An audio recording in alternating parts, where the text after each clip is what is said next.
Have you ever told yourself, I'll start in 5 minutes? Then 5 minutes became 30, 30 became an hour. Before you knew it, the day was over. The strange part is, you weren't relaxing. You weren't enjoying yourself. You were thinking about the task while doing everything except the task. It feels like laziness. Most people think that's what procrastination is. But surprisingly, it usually isn't. Your brain isn't trying to ruin your life. It's trying to protect you. And that's exactly why procrastination happens. Imagine standing at the edge of a cold swimming pool. You know the water isn't dangerous. You know you'll enjoy it once you're swimming.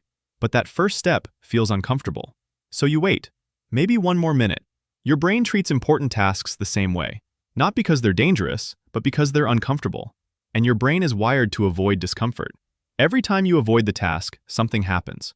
You immediately feel relief. The pressure disappears. The anxiety gets quieter. For a moment, you actually feel better. Your brain notices that feeling, and it remembers it. Without realizing it, you begin teaching your brain that avoiding difficult tasks is rewarding. That's how procrastination becomes a habit. Not because you're lazy, because avoidance feels good for a little while. The problem is, that relief never lasts. Soon the task comes back. Only now, it feels even bigger. This is why procrastination isn't really a time problem. It's an emotion problem. If a task feels overwhelming, you delay it. If you're afraid of failing, you delay it. If you're worried it won't be perfect, you delay it.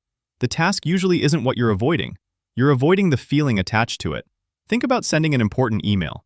It might only take 3 minutes, yet people postpone it for days. Not because writing the email is hard, but because they're afraid of rejection or making a mistake. Your brain sees emotional discomfort and immediately looks for an escape. So instead, you check your phone, watch another video, scroll through social media, anything that feels easier.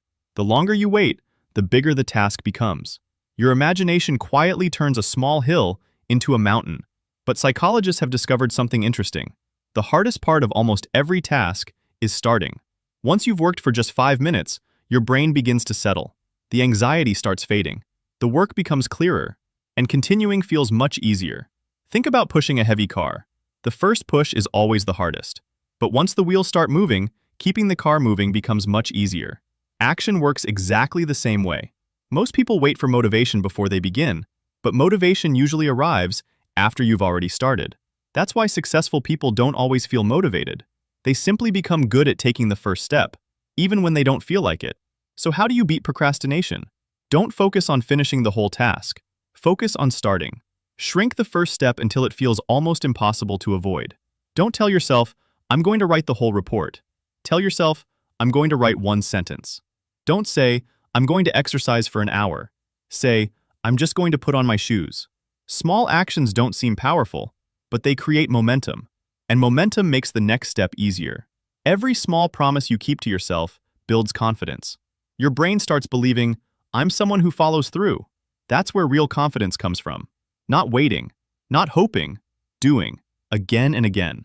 So the next time you catch yourself saying, I'll do it later, pause. Ask yourself one question.